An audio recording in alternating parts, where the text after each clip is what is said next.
Quantas são as coisas que a gente acredita e que não passam aí de mitos? Mas muitas vezes existem algumas verdades que a gente deve estar sempre atento. Até porque pode acontecer em um momento das nossas vidas e a gente pode achar que é mito. Então as perguntas foram selecionadíssimas e dúvidas que todo mundo tem. Quem hoje participa sempre com um ótimo humor, ele que é um fofo, carinhoso e passa a informação da melhor maneira possível, que eu adoro, é o otorrinolaringologista Dr. Jamal Azan. Seja bem-vindo, querido. Boa tarde, estava com saudades de você. Eu também. Que bom que você veio. Gente, tão bacana, porque Dr. Jamal é exatamente isso, é super bom humor, super astral. Então a gente acaba falando muitas vezes de coisas sérias, mas sem deixar cair naquela, né, naquele semblante até de ruim, Com de certeza. susto. A gente tem que falar com humor das coisas até pra gente conseguir esperar, né? A verdade sempre tem que prevalecer, mas a Isso. gente pode amenizar um pouquinho a forma de falar. Não é assim? Exatamente, isso é ótimo, já ajuda bastante. Com certeza. Vamos começar então, porque eu tenho uma lista aqui gigante. Primeiro mito ou verdade, eu vou deixar suas plaquinhas aqui. Vamos falar de hastes flexíveis, Certo. que são aqueles que a gente não pode falar que é marca, mas cotonete, vai. Uma vez tem Todo problema. mundo conhece. Deve-se ou não usar essas hastes flexíveis para os ouvidos? É mito ou verdade que a gente não deve usar? É verdade. É verdade? Não pode usar cotonete dentro do ouvido. Mentira! O cotonete ou as hastes flexíveis foram feitas para limpeza externa. Não pode introduzir dentro do canal do ouvido. Portanto, apesar das pessoas terem esse hábito há muito tempo, é verdade. Não pode introduzir o cotonete dentro do ouvido. Não pode. Como Não deve pode. ser feita, então, a higiene dentro do ouvido? Somente com uma toalha, um paninho, um papel higiênico, até onde o dedo alcança. Passou daí, não pode. É risco de lesão. Perfeito. E quem sentir aí, de repente, coçar algum desconforto, deve procurar um otorrino até para fazer uma limpeza, né? Com certeza, olhar dentro do ouvido não dá, a gente não consegue, a gente não sabe o que está acontecendo lá dentro. Então, muitos sintomas que a gente acha que é do dia a dia, que são coisas simples, não estou ouvindo bem, eu acho que é cera, deixa para lá. Às vezes não é, Entendi. Às vezes é um problema diferente, um problema mais grave, inclusive. Então, como não conseguimos examinar, não conseguimos ver, o profissional adequado é o otorrinolaringologista. Perfeito. Vamos então para a próxima. A gente vai falar de azeite e 1 litro de leite, que você já trouxe aqui para a gente Isso. ilustrar. É mito ou verdade que em caso de dor de ouvido pode-se pingar azeite quente ou o leite quente? Mito, não pode, de jeito nenhum. De jeito Mito, nenhum. não pode. Veja bem, o azeite quente e o leite quente é um procedimento muito antigo que era utilizado quando não havia recursos, tudo.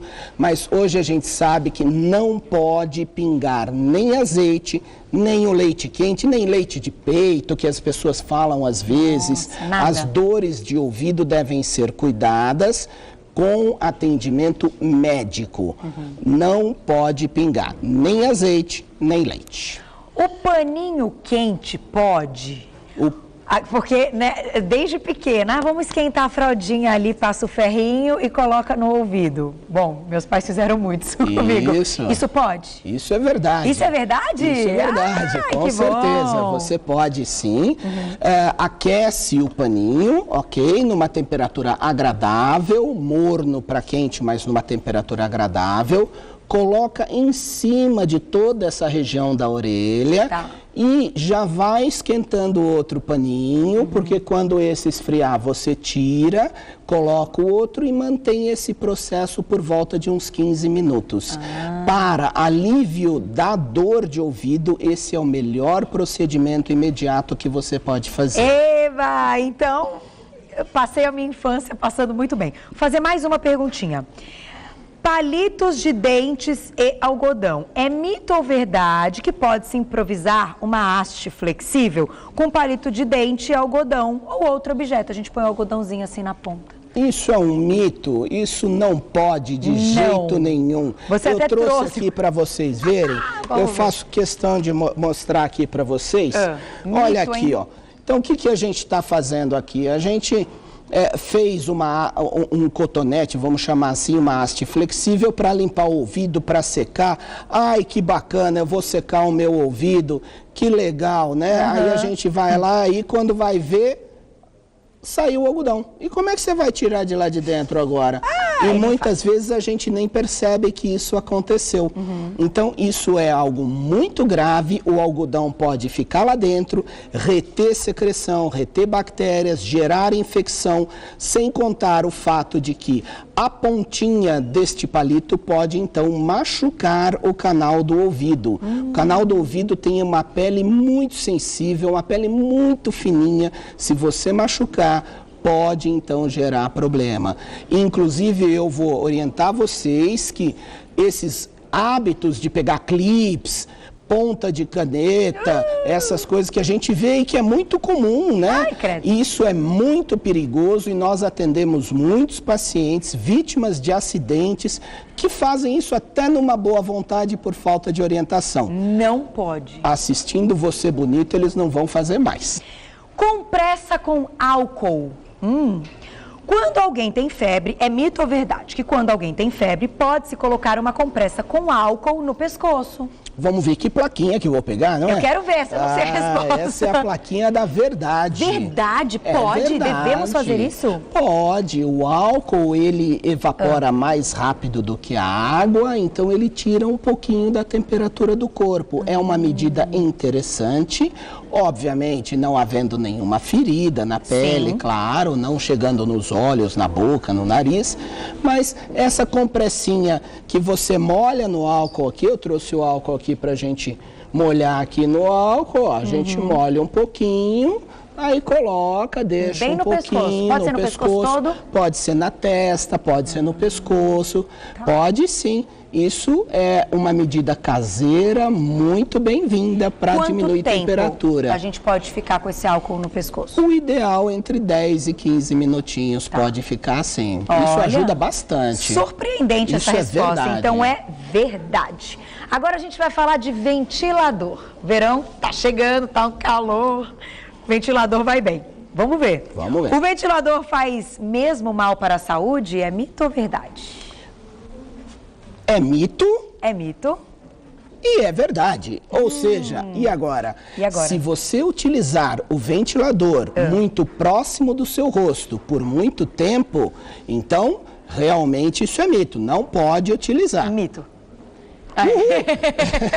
É mito, você não pode utilizar. Por quê? Porque esse ventilador, ele próximo do rosto e por muito tempo, ele vai diminuir muito a temperatura da via respiratória, vai gerar uma congestão, o nariz não fica entupido quando a gente fica no ar-condicionado muito gelado, um vento muito gelado, né? Então, não pode usar o ventilador direto no rosto. O mínimo de distância é 2 metros. Não pode. Agora, é verdade que ele alivia no calor? É verdade. E ele deve ser utilizado nunca contra o corpo humano e sim virado para o ambiente para circular o ar. Porque a gente sabe que no calor, aliás, a gente sabe que o ar quente ele sobe, ele fica lá em cima, na nossa casa, no nosso ambiente. E então, se a gente fizer essa circulação toda do ar, a gente vai chegar numa temperatura média e vai amenizar. É interessante. Olha, então mas nunca ideal... contra a gente. Nunca direto no nosso rosto. Ah, que bonitinho o ventiladorzinho que você trouxe, adorei. Então, ele para o outro lado e com 2, quanto? 2 metros de distância no mínimo. De distância no mínimo. Isto. Para não fazer mal para a saúde. Isso adorei. Mesmo. Vamos para o próximo, mito ou verdade? Jantar e dormir em seguida faz mal para a saúde. Isso é uma verdade. É verdade? Faz mal para a saúde. Jura? Sim, sem dúvida nenhuma. Quando a gente se alimenta, essa alimentação gera toda uma reação metabólica no nosso organismo. Entre essas reações, existe todo o direcionamento, um direcionamento muito importante do sangue para as vias digestivas. E quando a pessoa está em repouso, dormindo, com uma quantidade de alimentação grande, isso pode gerar uma congestão. Agora, existe uma outra situação muito importante, que é o ronco e a apneia do sono. Isso está ligado também à alimentação? Tem uma ligação direta. Então, alimentar-se e deitar pode gerar ronco. Portanto, o mínimo que deve se ter entre a refeição e dormir é de 2 a 3 horas, que é o período em que a digestão já começou. Importante não isso, pode então. comer e Muita dormir. gente, então, que tem o ronco aí, que já até se acostumou com o ronco, Isso. pode ter essa relação com o horário do jantar. Sem dúvida nenhuma, é um dos fatores comportamentais que a gente orienta para quem tem ronco ou apneia. Muito bom. Falei que ia ser sensacional a pauta? Vamos para a próxima. Mito ou verdade? Criança que vai para a creche ou para a escolinha muito pequenininha desenvolve mais infecções de ouvidos, de nariz e de garganta. Isso é verdade. É verdade? Isso é verdade, porque a criança pequena ainda não tem o seu sistema imunológico totalmente desenvolvido. Então, o que acontece? Essa criança, ela vai tomar contato com outras crianças resfriadinhas, né? E principalmente o lactente, que é aquela criança pequena, até 2 anos, aquela criança que cai a chupeta no chão, pega, põe na boca de novo, cai a chupeta, pega a chupeta do outro, brinca com um brinquedinho, põe na boca, joga no chão. Virou aquela lambança, né? Aí vira aquela lambança e o que acontece? Essa criança, ela fica mais sujeita a receber vírus e bactérias. Vamos então para mais uma pergunta para esse nosso primeiro momento. Essa daqui também é legal. Muita gente faz isso. É mito ou verdade? Pingar o soro fisiológico no nariz vicia. Isso é um mito, a gente tem que quebrar esse mito. O soro fisiológico nunca vicia.